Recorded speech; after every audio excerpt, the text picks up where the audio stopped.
Hebrews chapter 1. In times past, God spoke in partial and various ways to our ancestors through the prophets. In these last days, He spoke to us through a Son, whom He made heir of all things, and through whom He created the universe, who is the refulgence of His glory, the very imprint of His being, and who sustains all things by His mighty word. When He had accomplished purification from sins, He took His seat at the right hand of the Majesty on high. As far superior to the angels as the name He has inherited is more excellent than theirs. For to which of the angels did God ever say, "You are my Son, this day I have begotten you"? Or again, "I will be a father to him, and he shall be a son to me"? And again, when He leads the firstborn into the world, He says, "Let all the angels of God worship Him." Of the angels, He says, "He makes His angels winds and His ministers a fiery flame." But of the Son, "Your throne, O God, stands forever and ever, and a righteous scepter is the scepter of your kingdom. You loved justice and hated wickedness. Therefore God, your God, anointed you with the oil of gladness above your companions. And at the beginning, O Lord, you established the earth, and the heavens are the works of your hands. They will perish, but you remain, and they will all grow old like a garment. You will roll them up like a cloak, and like a garment, they will be changed. But you are the same, and your years will have no end." But to which of the angels has He ever said, "Sit at my right hand until I make your enemies your footstool"? Are they not all ministering spirits sent to serve for the sake of those who are to inherit salvation? Chapter 2. Therefore, we must attend all the more to what we have heard, so that we may not be carried away. For if the word announced through angels proved firm, and every transgression and disobedience received its just recompense, how shall we escape if we ignore so great a salvation? Announced originally through the Lord, it was confirmed for us by those who had heard. God added His testimony by signs, wonders, various acts of power, and distribution of the gifts of the Holy Spirit according to His will. For it was not to angels that He subjected the world to come, of which we are speaking. Instead, someone has testified somewhere, "What is man that you are mindful of him, or the Son of Man that you care for him? You made him for a little while lower than the angels. You crowned him with glory and honor, subjecting all things under His feet." In subjecting all things to Him, He left nothing not subject to Him.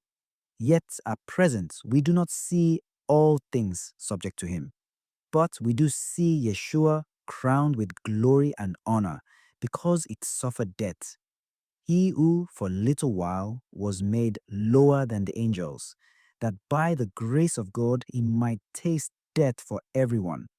For it was fitting that He for whom and through whom all things exist, in bringing many children to glory, should make the leader to their salvation perfect through suffering. He who consecrates and those who are being consecrated all have one origin. Therefore, He is not ashamed to call them brothers, saying, "I will proclaim your name to my brothers. In the midst of the assembly, I will praise you." And again, "I will put my trust in Him." And again, "Behold, I and the children God has given me." Now, since the children share in blood and flesh, He likewise shared in them, that through death He might destroy the one who has the power of death, that is, the devil, and free those who through fear of death had been subject to slavery all their life. Surely He did not help angels, but rather the descendants of Abraham. Therefore, He had to become like His brothers in every way, that he might be a merciful and faithful high priest before God to expiate the sins of the people. Because he himself was tested through what he suffered, he is able to help those who are being tested. Chapter 3. Therefore, holy brothers, sharing in a heavenly calling, reflect on Yeshua, the apostle and high priest of our confession, who was faithful to the one who appointed him, just as Moses was faithful in all his house. But he is worthy of more glory than Moses, as the founder of a house has more honor than the house itself. Every house is founded by someone, but the founder of all is God. Moses was faithful in all his house, as a servant to testify to what would be spoken, but Christ was faithful as a son placed over his house. We are his house, if only we hold fast to our confidence and pride in our hope. Therefore, as the Holy Spirit says, oh, that today you would hear his voice. Harden not your hearts as at the rebellion in the day of testing in the desert, where your ancestors tested and tried me and saw my works for 40 years.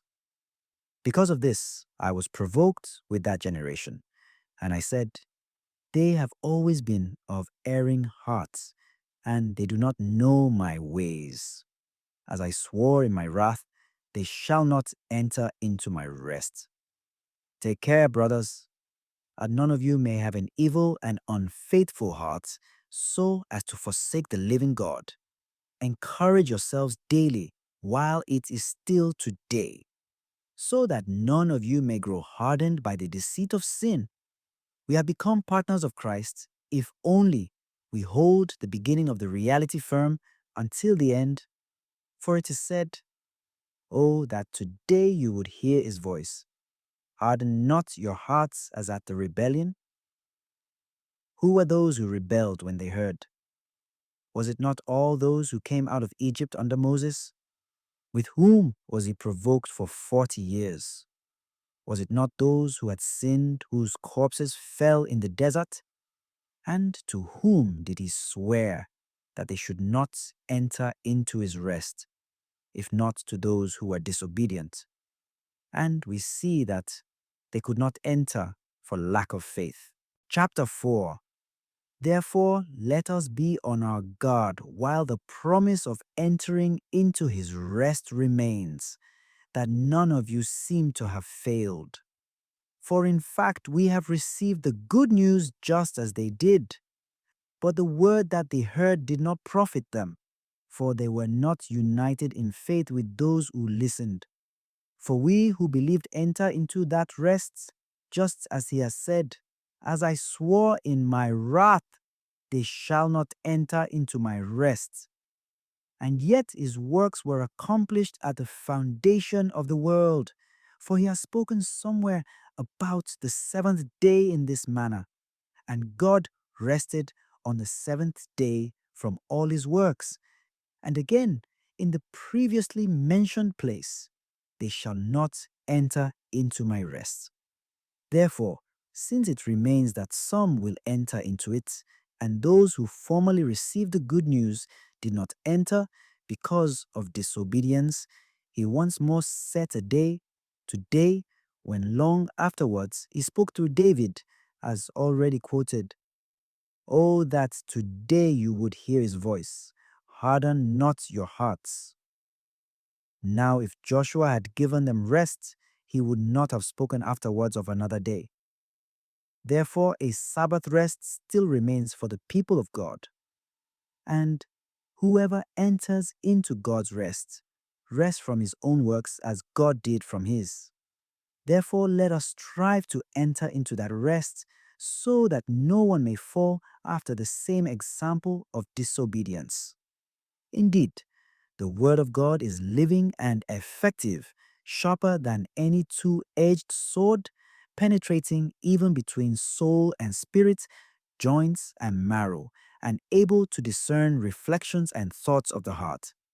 No creature is concealed from him, but everything is naked and exposed to the eyes of him to whom we must render an account. Therefore, since we have a great high priest who has passed through the heavens, Yeshua, the Son of God, let us hold fast to our confession.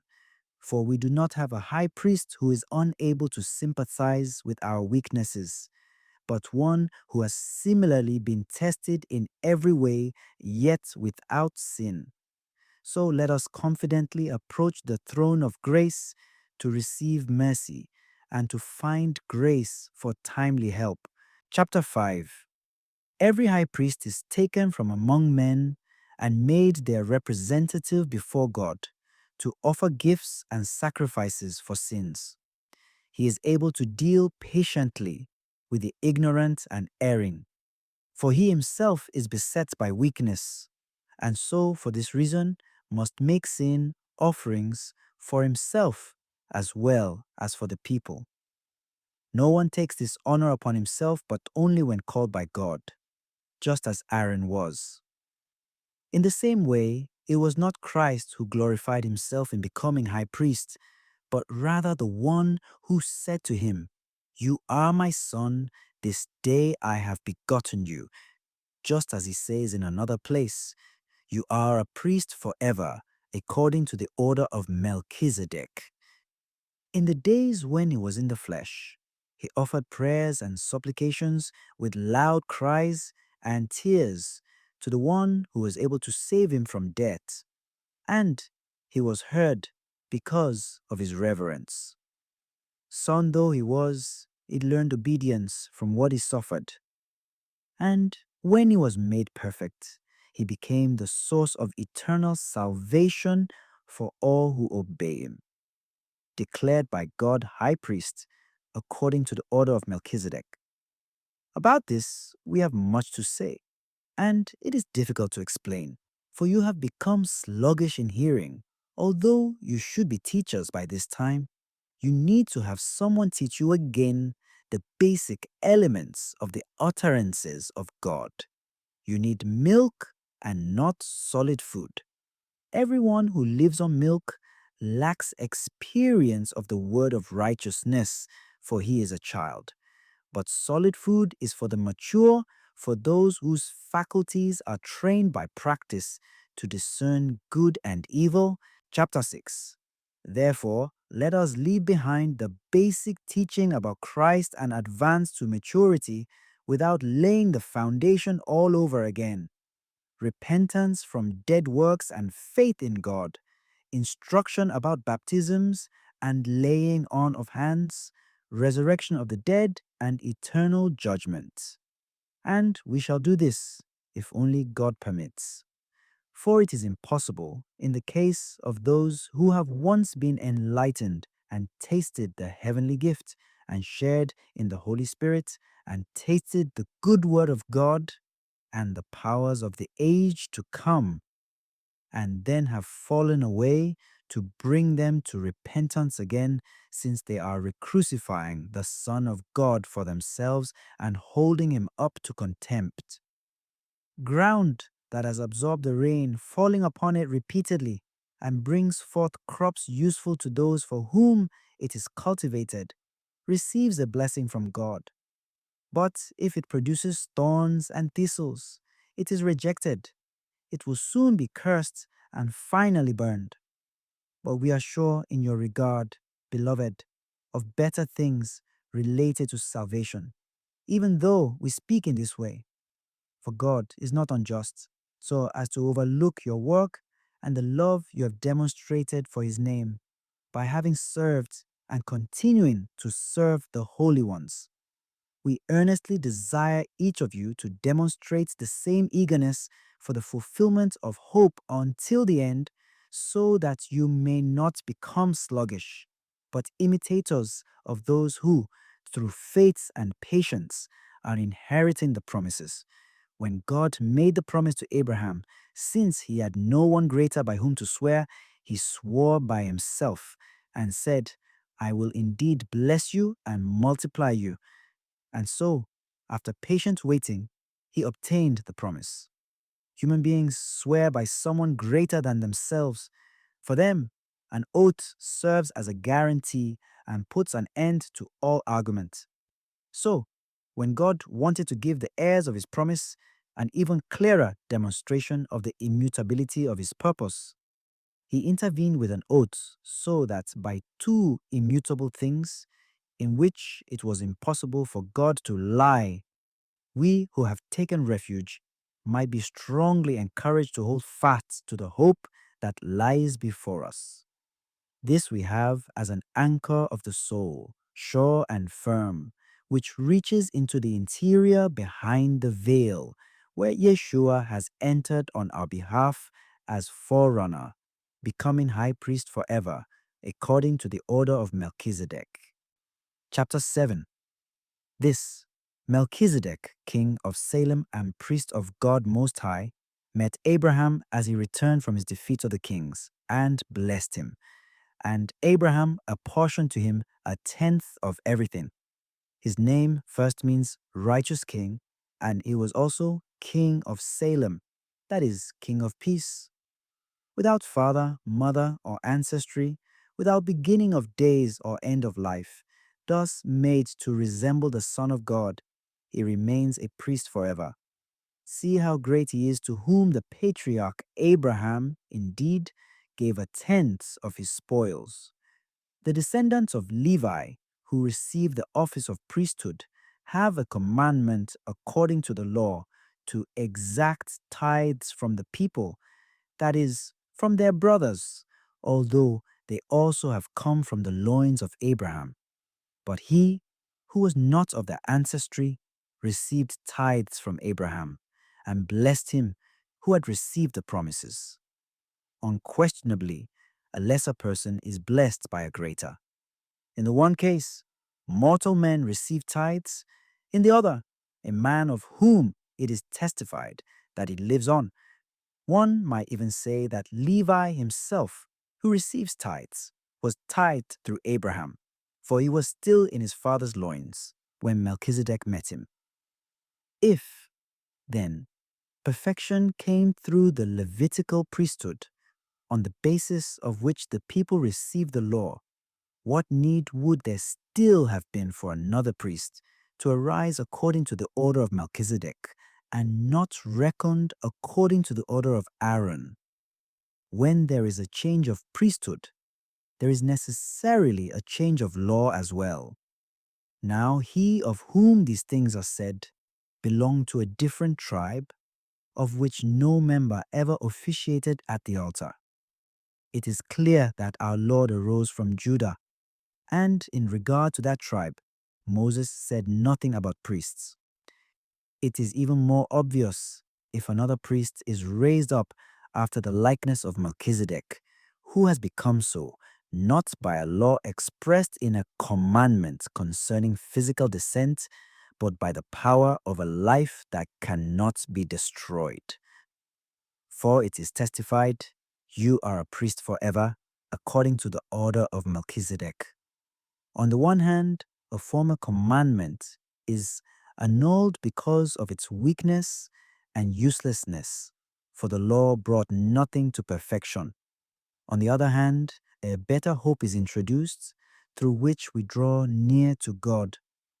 And to the degree that this happened not without the taking of an oath, for others became priests without an oath, but he with an oath, through the one who said to him, "The Lord has sworn, and he will not repent, you are a priest forever." To that same degree as Yeshua also become the guarantee of an even better covenant. Those priests were many because they were prevented by death from remaining in office. But he, because he remains forever, has a priesthood that does not pass away. Therefore, he is always able to save those who approach God through him, since he lives forever to make intercession for them. It was fitting that we should have such a high priest, holy, innocent, undefiled, separated from sinners, higher than the heavens. He has no need, as did the high priests, to offer sacrifice day after day, first for his own sins and then for those of the people. He did that once for all when he offered himself. For the law appoints men subject to weakness to be high priests, but the word of the oath, which was taken after the law, appoints a son who has been made perfect forever. Chapter 8. The main point of what has been said is this: we have such a high priest who has taken his seat at the right hand of the throne of the majesty in heaven, a minister of the sanctuary and of the true tabernacle, that the Lord, not man, set up. Now every high priest is appointed to offer gifts and sacrifices. Thus the necessity for this one also to have something to offer. If then he were on earth, he would not be a priest, since there are those who offer gifts according to the law. They worship in a copy and shadow of the heavenly sanctuary, as Moses was warned when he was about to erect the tabernacle. For he says, "See that you make everything according to the pattern shown you on the mountain." Now he has obtained so much more excellent a ministry, as he is mediator of a better covenant, enacted on better promises. For if that first covenant had been faultless, no place would have been sought for a second one.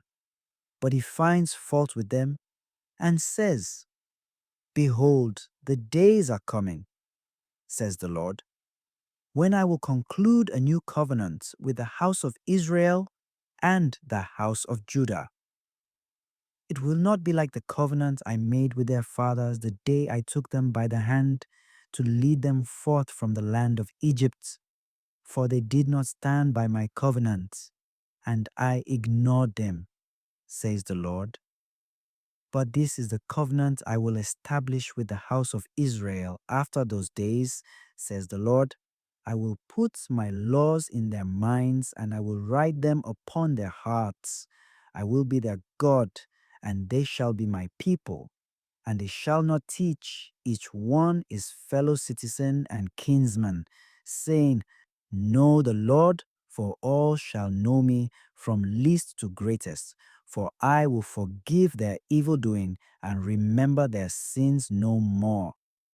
When he speaks of a new covenant, he declares the first one obsolete, and what has become obsolete and has grown old is close to disappearing. Chapter 9. Now, even the first covenant had regulations for worship and an earthly sanctuary. For a tabernacle was constructed, the outer one, in which were the lampstand, the table, and the bread of offering. This is called the holy place. Behind the second veil was the tabernacle called the Holy of Holies, in which were the gold altar of incense and the Ark of the Covenant, entirely covered with gold. In it were the gold jar containing the manna, the staff of Aaron that had sprouted, and the tablets of the covenant. Above it were the cherubim of glory, overshadowing the place of expiation. Now is not the time to speak of these in detail. With these arrangements for worship, the priests, in performing their service, go into the outer tabernacle repeatedly, but the high priest alone goes into the inner one once a year, not without blood that he offers for himself and for the sins of the people.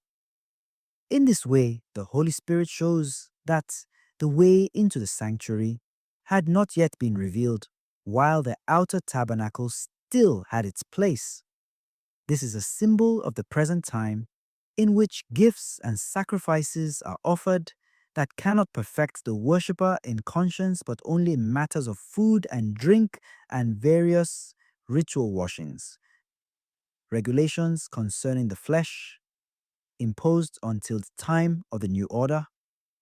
But when Christ came as high priest of the good things that have come to be, passing through the greater and more perfect tabernacle, not made by hands, that is, not belonging to this creation, he entered once for all into the sanctuary, not with the blood of goats and calves, but with his own blood, thus obtaining eternal redemption.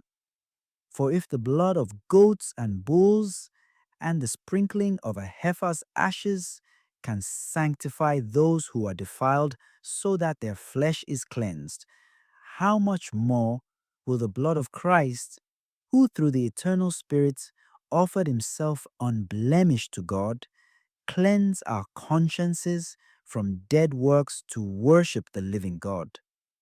For this reason, he is mediator of a new covenant, since a death has taken place for deliverance from transgressions under the first covenant. Those who are called may receive the promised eternal inheritance. Now, where there is a will, the death of the testator must be established. For a will takes effect only at death. It has no force while the testator is alive. Thus, not even the first covenant was inaugurated without blood.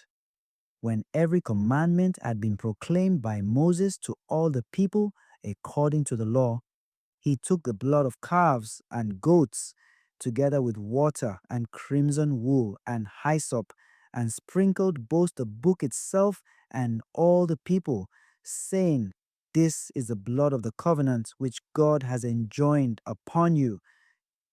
In the same way, he sprinkled also the tabernacle and all the vessels of worship with blood. According to the law, almost everything is purified by blood, and without the shedding of blood, there is no forgiveness. Therefore, it was necessary for the copies of the heavenly things to be purified by these rites, but the heavenly things themselves by better sacrifices than these. For Christ did not enter into a sanctuary made by hands, a copy of the true one, but heaven itself, that he might now appear before God on our behalf. Not that he might offer himself repeatedly, as the high priest enters each year into the sanctuary with blood that is not his own. If that was so, he would have had to suffer repeatedly from the foundation of the world. But now, once for all, he has appeared at the end of the ages to take away sin by his sacrifice. Just as it is appointed that human beings die once, and after this, the judgment, so also Christ, offered once to take away the sins of many, will appear a second time, not to take away sin, but to bring salvation to those who eagerly await him. Chapter 10. Since the law has only a shadow of the good things to come, and not the very image of them, it can never make perfect those who come to worship by the same sacrifices that they offer continually each year. Otherwise, would not the sacrifices have ceased to be offered, since the worshippers, once cleansed, would no longer have had any consciousness of sins? But in those sacrifices, there is only a yearly remembrance of sins, for it is impossible that the blood of bulls and goats take away sins. For this reason, when he came into the world, he said, "Sacrifice and offering you did not desire, but a body you prepared for me. Holocausts and sin offerings you took no delight in." Then I said, "As is written of me in the scroll, behold, I come to do your will, O God." First he says, "Sacrifices and offerings, holocausts and sin offerings, you neither desired nor delighted in. These are offered according to the law." Then he says, "Behold, I come to do your will." He takes away the first to establish the second. By this will, we have been consecrated through the offering of the body of Yeshua once for all. Every priest stands daily at his ministry, offering frequently those same sacrifices that can never take away sins. But this one offered one sacrifice for sins, and took his seat forever at the right hand of God. Now he waits until his enemies are made his footstool. For by one offering he has made perfect forever those who are being consecrated. The Holy Spirit also testifies to us, for after saying, This is the covenant I will establish with them after those days, says the Lord. I will put my laws in their hearts and I will write them upon their minds. He also says, their sins and their evil doing I will remember no more. Where there is forgiveness of these, there is no longer offering for sin. Therefore, brothers, since through the blood of Yeshua we have confidence of entrance into the sanctuary by the new and living way he opened for us through the veil, that is, his flesh. And since we have a great priest over the house of God, let us approach with a sincere heart and in absolute trust, with our hearts sprinkled clean from an evil conscience and our bodies washed in pure water.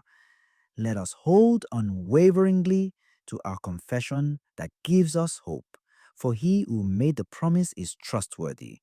We must consider how to rouse one another to love and good works.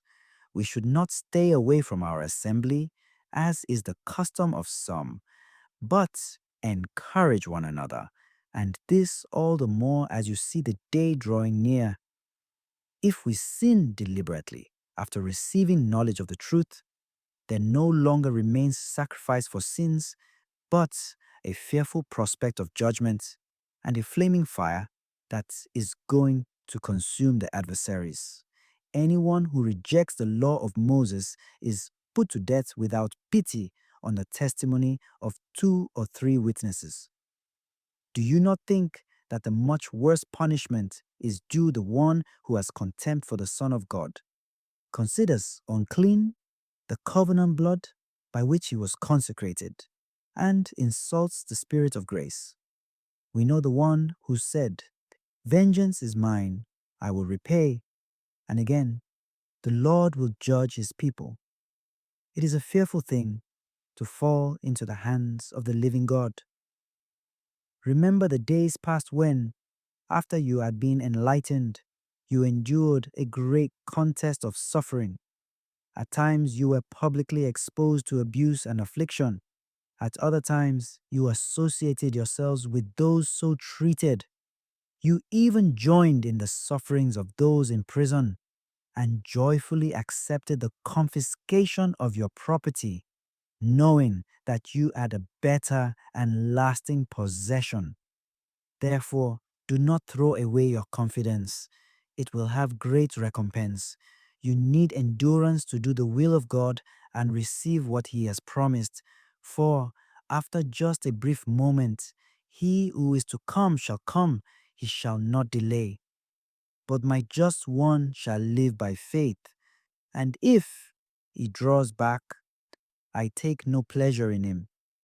We are not among those who draw back and perish, but among those who have faith and will possess life.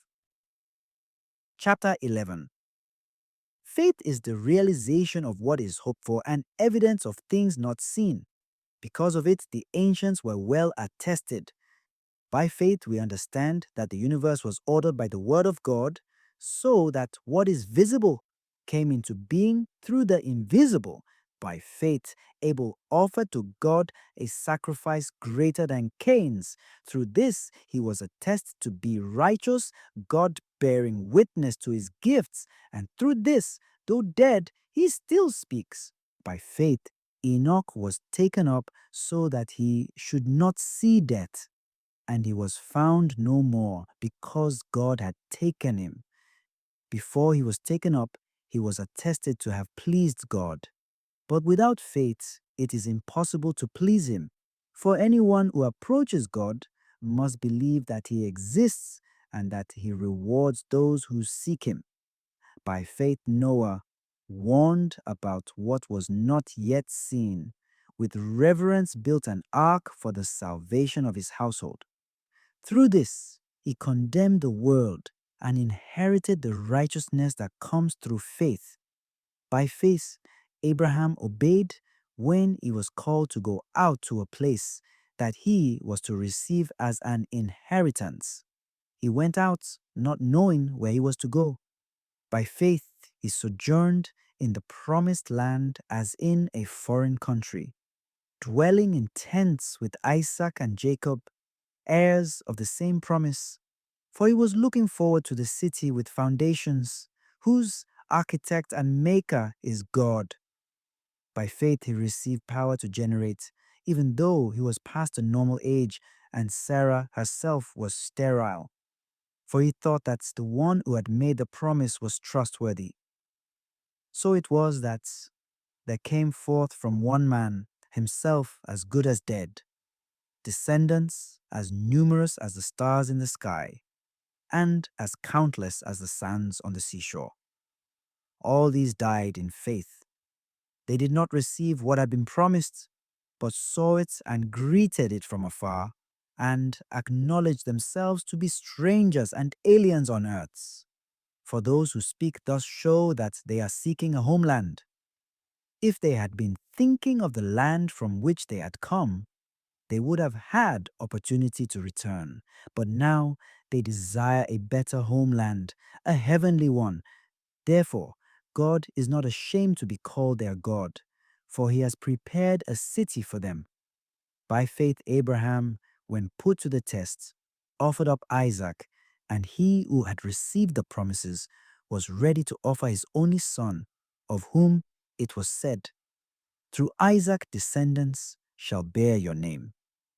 He reasoned that God was able to raise even from the dead, and he received Isaac back as a symbol.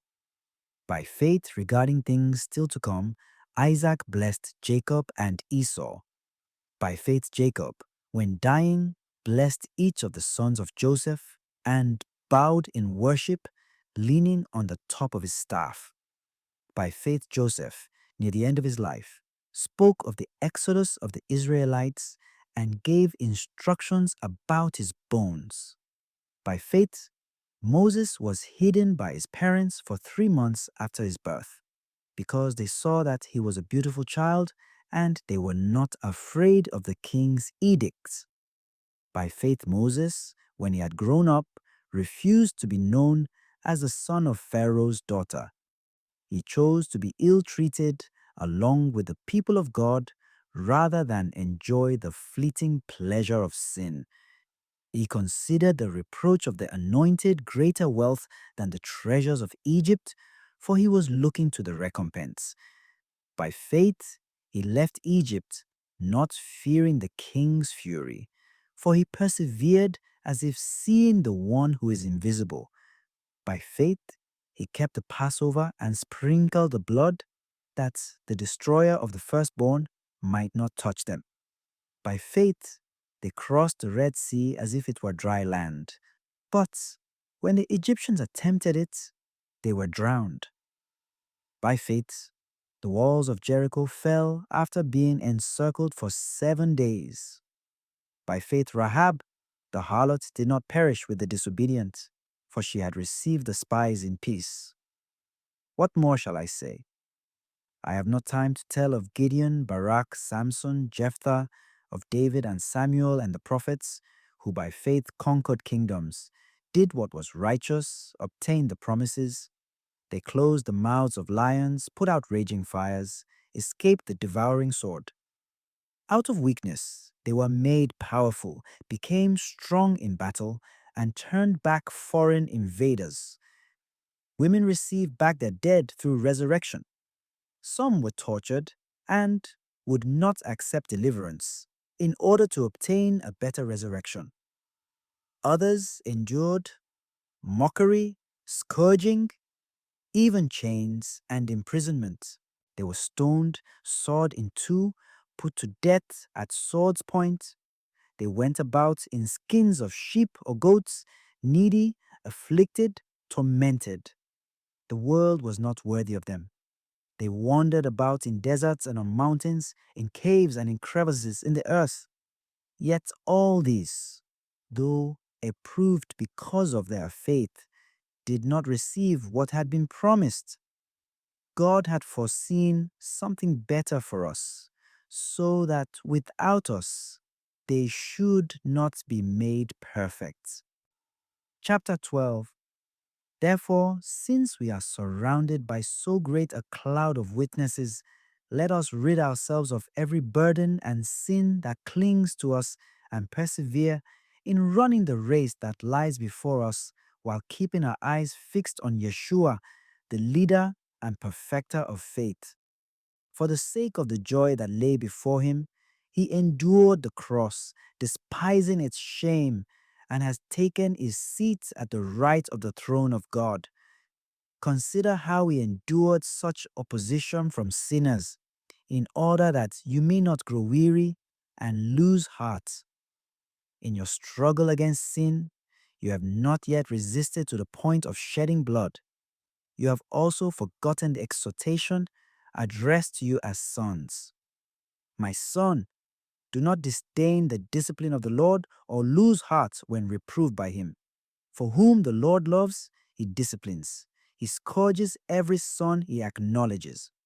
Endure your trials as discipline. God treats you as sons.